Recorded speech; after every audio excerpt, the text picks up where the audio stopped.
Good morning or good evening if you're in Great Britain. The purpose of this anecdote is, or this podcast, is to gather our gang together to get the home economists to start chiming in. You're a single mom and you have a couple of children. And how much money does it cost to pay rent and to come up with groceries and food and shelter and medical care? And how much does it cost a daycare? You're working terribly long hours in order to come up with money so that somebody else can raise your child.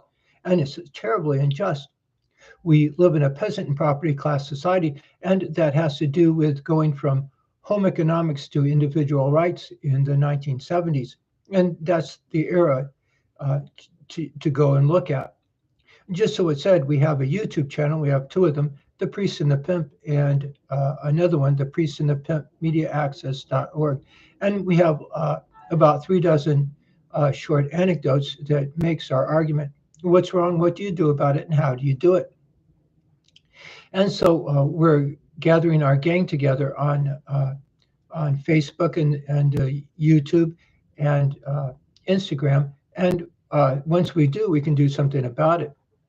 It's up to you, though. It has to come from you. You have to be the gal that says, enough of this. I'm a peasant now. You're in a class of peasantry.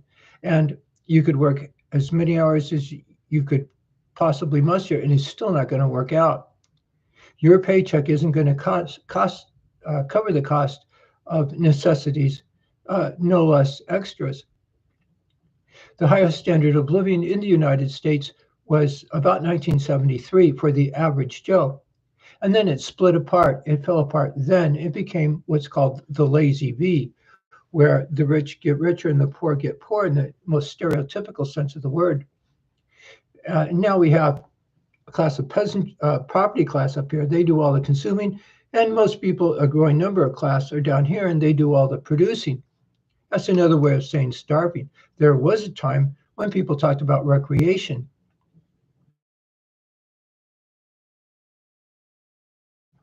When the guy made enough money to support a wife and 2.2 children in an average detached house, and there was extra, and there are reasons and there's ways of setting things up so you could do that.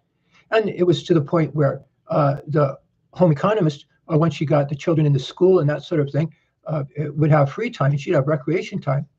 And they would actually talk about what to do with the recreation time. They would do volunteer work here and do this and that there, and then head for the country club and play tennis with the girls and get a massage by some guy named Borg.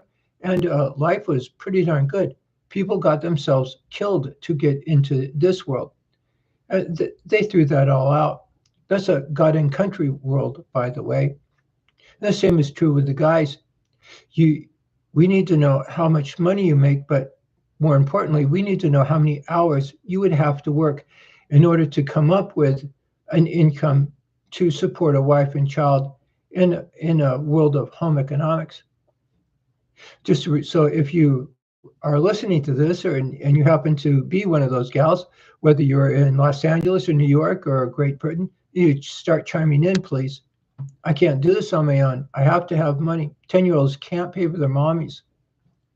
I have to point things out, so we just will. We'll ramble in the good sense of the word while we try and publicize our position here.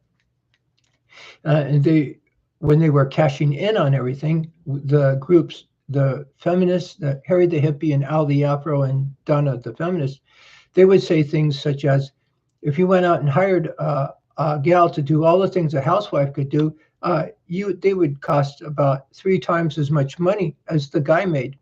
And the answer is, it's very true. What they didn't point out is, and there's a 10-year-old that has to pay them.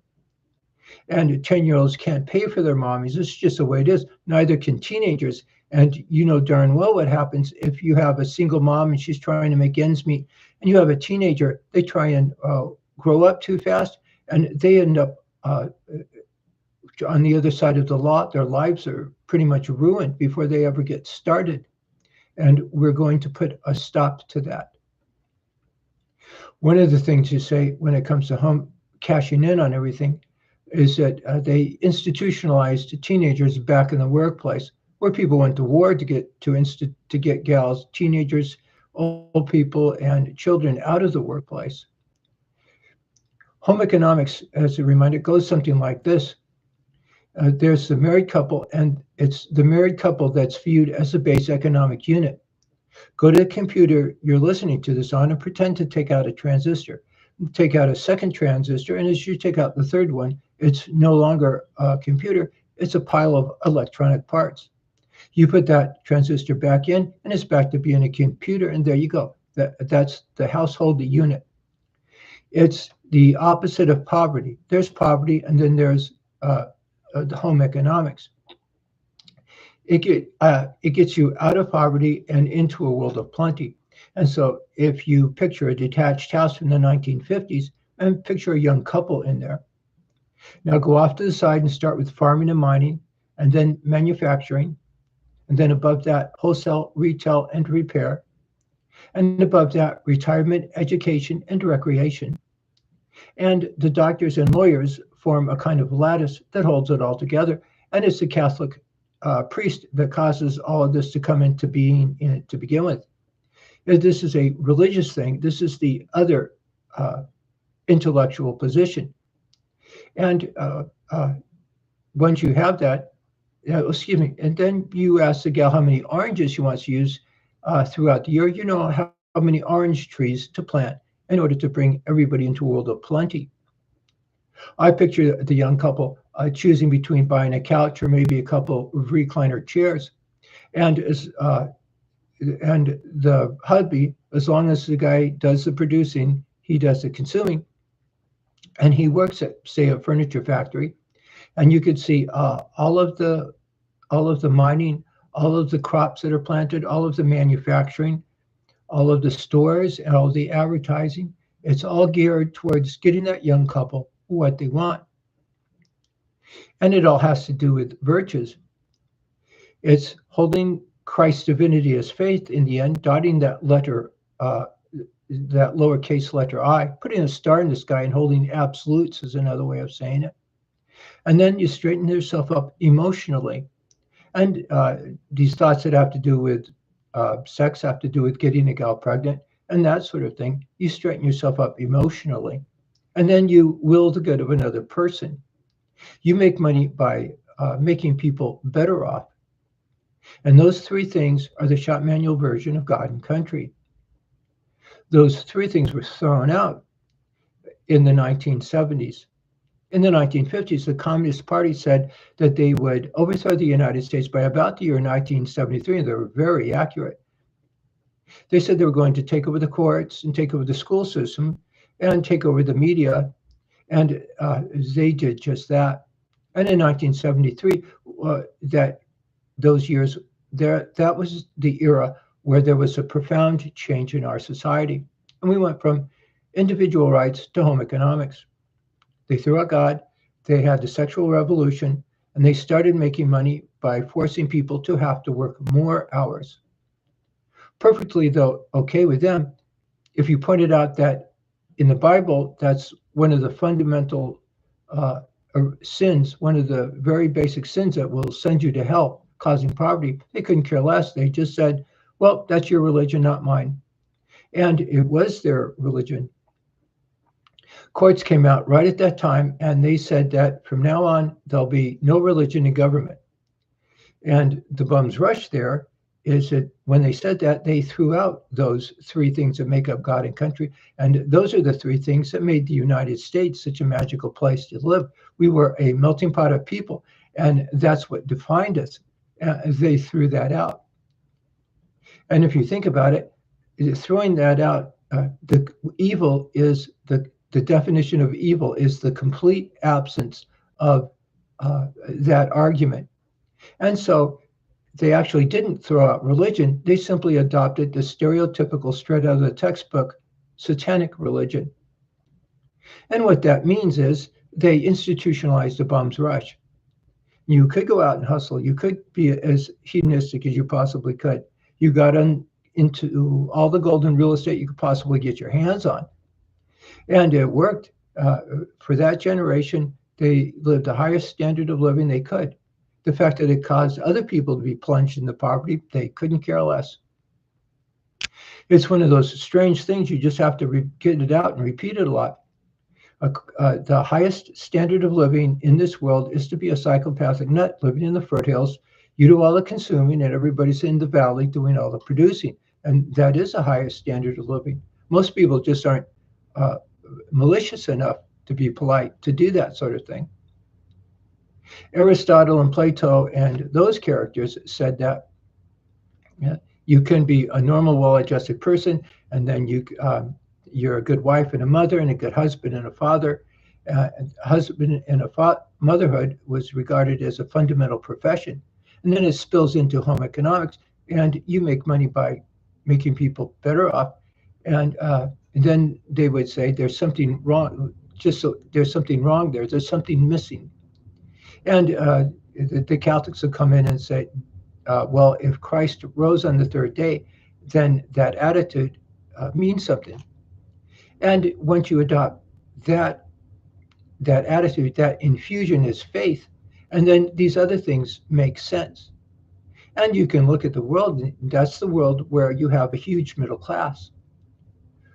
We'll use the phrase Catholic. We'll use the phrase God and country, and we'll use the phrase home economics to make our point.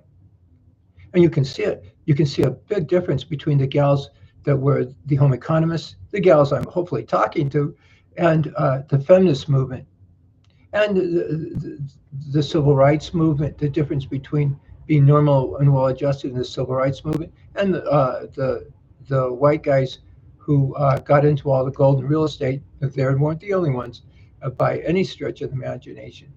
Uh, the Mexicans who had a communist revolution in the 20s in Mexico, and they have this very bizarre communist government where if you're arrested, you have to prove your innocence instead of being innocent and proven guilty. And they had a small number of very rich people, and then a huge gap, and then a huge populace of poverty. And that's the communist country, and that's just the way it works out. They don't care, and that's for so a lot of the problems that we have here in the United States about them. Let's go back to you, the common housewife. In psychology, both the Catholic and the atheist will define mental illness as the normal taken into the abnormal, from a cold to the flu to pneumonia. And the Catholics will say, hold on here, go back to being normal, and the normal is normal, but not good enough. For example, if the young man sits there and he fantasizes about the gals until he becomes sexually aroused, and pause, look around, and do it again, only this time you're fantasizing about actually getting the gal pregnant or becoming pregnant. And there you have it. With a snap of a finger, you realize that these thoughts, to associate these thoughts that have to do with sex with actually getting the gal pregnant, is not a natural thing at all, or original sin. And you add fear to that, and you add your environment. Your attitude changes your actions, your environment changes your attitude. And all of this is the chimpanzee side of things. You have to be taught this. And so what takes away your free will? Fear, sex, ignorance, and violence. You can just see the difference between what we think of when we think of the word mom here. She places the thoughts of sex inside the thoughts of the getting pregnant. There's a child there. There's in this world, the pleasures of sex are hers, and she puts that inside the romantic side of sex, and to wanting the good of another person, getting a kid raised, uh, and and then there's that other kind of romantic sex, and there's the Catholic nun, and they sort of form a kind of ladder inside your mind as part of your personality. That world, that's the world that was the feminists throughout. So there's a priest on one side, and the priest says, say what you mean what you say. Everything else comes from the evil one. And then there's a line, there's a flip-flop, and it goes out to the other side. And it goes from the normal to the abnormal. And the people out here know how to manipulate, intimidate, hustle, and con. And they're in this camp, they're called the bad guys. When they get their way, they pig out, and there's a property, there's a upper and lower class, there's a class society, and there are people living in poverty, and peons. And over here on the side of the priest, those guys who are the upper class are considered the bad guys, and they have to get out of there. And in doing so, the people that are called the peasants are disappear, and we end up with a huge middle class, the average Joe, and the standard of living. And that's you, the American housewife, and hopefully the British housewife, and a few other places that are listening to this. So you've got to go back. You've got to call in and start saying, okay, this is ridiculous. I can't do this. This is my income. My take-home pay was, to quote some gal, was about $2,000 a month. She out of that, $1,600 had to go for rent, and she had only had that much left to do everything, and it just doesn't work out, and it's not going to. We know, by the way, exactly what's wrong. We know what to do about it. We know how to do it. It's we recognize in that you look back to the 1970s, and there was a revolution in the 1970s, and they threw out God and country, and they replaced it with individual rights. And they're called the bad guys. One of us is committing treason. And so what you do about it, you go to the courts and you replace them with the Apostles' Creed. You replace them with that infusion. If I can't be a Yank without being Catholic, well, then I'm Catholic, and now I'm a Yank, and quit whining about it. And then there's societies made up of normal, well-adjusted people, and since that's not a natural thing, you have to put some work into it. That's just the way it is. And then in economics, society is made up of the summation of family units. If you're married, and if you're single, then you can't live in a house. You have to live in a condominium, but you don't live in apartments, and you don't live in housing, and you live in a house, and it's yours. And so society is made up of the summation of family units. As far as the individual goes, you become your own person and then part of a well-oiled group. You can see the same thing over and over again in different ways. If you in psychology, the idea of taking into account original sin, those three things that make up God and country, was thrown out in the 1970s. The Diagnostic and Statistical Manual, if I get it right, doesn't include any of this. In the 1970s is when they started saying, well, homosexuality is no longer a mental illness. And the bum's rush is that they threw out the idea of being normal and well-adjusted to begin with. And then they just sat back and watched time take its course. It went from a cold to the flu to pneumonia. And now they have all these genders of every kind. The only thing they discriminate against is being normal and well-adjusted. And you know there's something horribly wrong. And the people who are in charge, who are for that, do the very same things that they would do if they had gone from a cold to pneumonia. And they always decide the same thing. They decide that they're in the foothills, they do all the consuming. The meaning of life are their passions. They are the meaning of life. They are God. And whatever they will, you and I have to do. And it works. It makes them better off. We starve is what it amounts to. If you get them out of there and go backwards and put that sack right side in, and then you have a different set of rules, and including the attitude of the people in charge. You might want to go on the computer and type in vocational stories of Catholic nuns, and you'll see all these gals over the daughters of light, and this school teachers of Christ, and some volleyball player gal, and those gals on EWTN, and they all have a strikingly different demeanor and attitude. They're the good guys. They're the heroes.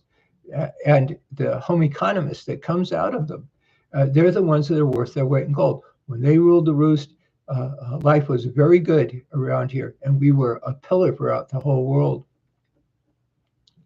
You can see it in logic. They would say things such as, is there such a, there's an ad hominem argument. And an ad hominem argument, you probably heard, in logic is when somebody starts accusing you personally. You're an unscrupulous scoundrel personally. You're wearing those shoes with that shirt. Well, you must be a scoundrel. Give me $20. And it's a bum's rush. And so in logic, you take a step back and say, okay, is there such a thing as a legitimate ad hominem argument? Yeah, that's the kind of person who pulls a bum's rush, and they become the bad guy. It all reduces to sex and fear. And so the guy who separates the act of sex from getting the gal pregnant and starts uh, hustling, going from a cold to the flu to pneumonia, they become an invalid argument. They become malice. And that's very true. In law, excuse me, the lawyers, they would say something like this. Judges wear black robes because Catholic priests 500 years ago wore black, in England, wore black robes. And so the idea that um, all the laws that have to do with logic, with uh, being normal and well adjusted, they were considered the good guys. And that flip flop was considered malice. And the laws were against them. If you stole, you were guilty of something. And that malice, uh, if you push it, turns into tyranny. And if the Catholic Church will say, if you take those things to absolutes, to extremes, it's evil. And so the laws were geared to going the other way. This is famous characters, some Blackstone or something like that. And they came up with so much of what we call law today. Uh, I'm told that it's the Catholic Church that came up with things such as the rules of evidence. And chances are it was the Catholics, lawyers in Great Britain that came up with that stuff. They did a very good job. They threw that all out. And now it's one of those things that messed me up. I had assumed in my life that people who pulled the bum's rush were inherently the bad guys. I'll bet you did too. No, you can't. That's not true in the United States at the moment, not with those courts. And so you simply admit it and change the courts back and get those guys out of there, get a new group in, get on with life. And that includes you. You've got to start speaking up. You've got to listen to this, and you've got to start finding people who are gals with children. They're single moms trying to make ends meet, and you're the guy who works as driving a forklift in a warehouse, and you've got to start saying, "Look, this is how much money I make, and this is ridiculous. You want me to be the head of the household and support a wife and children in a house, and I don't make. I would have to work 300 or 400 hours a week in order to do that." And that's what we need to know. We need to know how many hours a week you have to work. Just so it said here in Phoenix, Arizona, if I understood it right, you have to make somewhere between 175 to $200,000 a year in order to just to get into a house, no less pay the other bills, and that's considered a low income as opposed to most of the other cities in this country. And so, do you happen to make 200,000 a year? Chances are you don't, and chances are you're a peasant. And chances are you have one of the producing jobs, such as a plumber, a carpenter, that sort of thing. And if that happens to be you, well, just remember in the 1970s, the post-World War II era, extending into the early 70s, you could very easily get a job as an electrician. You could train as an electrician or those such of jobs. And you could very easily get married and buy a house and support a wife and children quite comfortably. That's what made the United States such a great place to live, and was that's very doable, but it's done very deliberately. It goes against your human being psyche. It goes against Mother Nature. It goes against the grain to set things up like that. It's why it's called the God and country thing, among other reasons. It's called the God and country thing, and that's what we got to get back to, or that's what we're getting back to here. Think positive. So if you happen to be the gal, or you happen to know somebody who is, you start calling up. This is how much money I make. This is what I need to run a household, to run. I don't know about how to turn housing projects back into livable places, just to sneak it in. whether it's in Chicago or Philadelphia. Those are the housing projects are the most expensive ghettos in the history of human beings on this earth. And whether it's Chicago or the housing projects from behind what used to be called the Iron Curtain, or any of those other places, they're horrible places to live. And that's because they're designed that way. An architect told me you could design a house where a young couple would live happily ever after, or they could design a house where the young couple would be divorced in 3 months. And the truth of the matter is that the communists, with that attitude of theirs, the attitude of Stalin and Lenin, and these guys, the Joe Bidens of the world, excuse me, that group, the people who put people into housing projects just crammed as many people as they could in there. Individual rights. According to them, you're supposed to be quite comfortable. According to them, you're supposed to be a gal who's jumping for joy because she has to put her child in a daycare center and goes and works as a plumber someplace, or a factory gal someplace. I don't think that's quite true. And I think you ask, what did they do? Well, they moved into the foothills. They don't live in housing projects, no matter what part of the world. They live in the foothills, and they become the ruling class, what's called the bourgeois class, or the slumlords. They're the same thing. In the 1950s, they would say those guys are the cruel, queer, atheistic, communist, and fascists. In other words, they're a bunch of queer scoundrels, and that's a good description of them. Then you come back over here, you straighten yourself up emotionally, and you go will the good of another person, and you go back to being a Yank. I'm a well-adjusted person. Then if I choose to, I get married. I choose to be a good father and a good mother. And I choose motherhood as a profession. And if you choose to get the next generation of children raised, you get to be in the house. You get to make the nudie films. You get to play in that silly tennis tournament they have every year. To sneak something in when you can.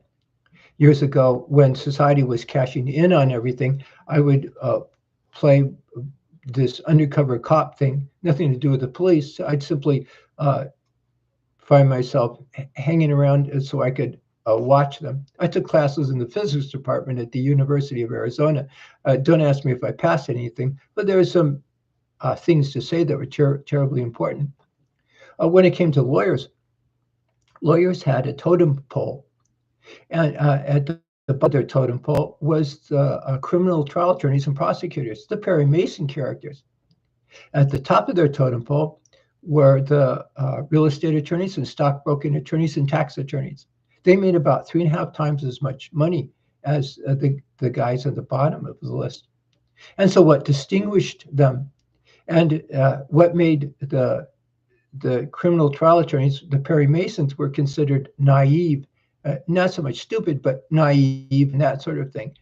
And what characterized that? What were the elements of being naive? Defending the poor and the oppressed.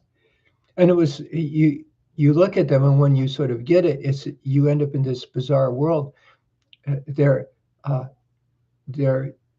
defending, in an effort to try and defend the poor and the oppressed, they're defending the real estate attorneys and the tax attorneys and the very people that they're supposed to be attacking. And what about those tax attorneys? They had no love in them. They have no empathy in them. They couldn't care less about anybody. And they would just get into all the golden real estate they could, and they did, and it worked. They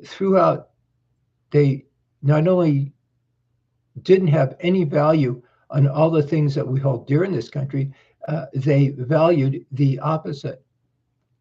It's one of the things they get away with, isn't it? When you sit here talking about such things, you almost automatically say, oh, those kind of people would have to be scoundrels, and we don't even talk about them. And it's just the opposite. They're the very definition of what defines a bad guy as a bad guy. And so you concentrate on the good guys. Anyhow, you end up in this strange world where you just want to go downtown and throw out the judges. And then instead of taking over the place, you find some poor slob of a Perry Mason guy, some guy that defends the poor and the oppressed, whether he's a prosecutor or a criminal trial attorney, and you sort of have at him and beat him up. Then you grab a bucket of icy cold water and you throw it on him, but then you pick him up and then you insist he takes Wednesdays off, and you insist he lives in a doctor's and lawyer's house, and you insist he plays in that silly tennis tournament they have every year. And now you're back in business. You have people who defend the poor and the oppressed, who will the good of another person, who bring into being what's a normal supply and demand curve in economics. And you're back in business. You get on with life. It becomes this rather unusual world where you have to beat up the good guys just so you can get them more clout. And that includes the home economists. We shall smack you around and then get you everything you want. So you pass the word. I think we've been on long enough. Start chiming in, or go to a YouTube channel or Facebook and Instagram. And Facebook and Instagram is called Time to Act. And then start speaking up. I'm going to join this gang. You join this gang in the playground. You're the very definition of a government of the people, by the people, just not to sound too, but that's very real and very true. If you speak up, then we can do something about it. Okay, we'll see you. Excuse me. We'll see you hopefully tomorrow at 11 o'clock in Los Angeles, 2 o'clock in New York, and 7 o'clock in Great Britain. As long as I always have to add one thing, forgive me for that, but one of the reasons I can't come up with a regular schedule to get to this part of it where we do something about it is because I do a lot of babysitting. I don't mind the babysitting at all. I certainly mind the reasons behind it. They can't afford it. They can't afford to put their child in a daycare center. It's way beyond their budget. And they're experiencing everything we talk about here. That's got to stop. Those poor children don't stand a chance if you don't do something about it today. And so we'll see you. We'll hopefully see you tomorrow around 11 o'clock Los Angeles time.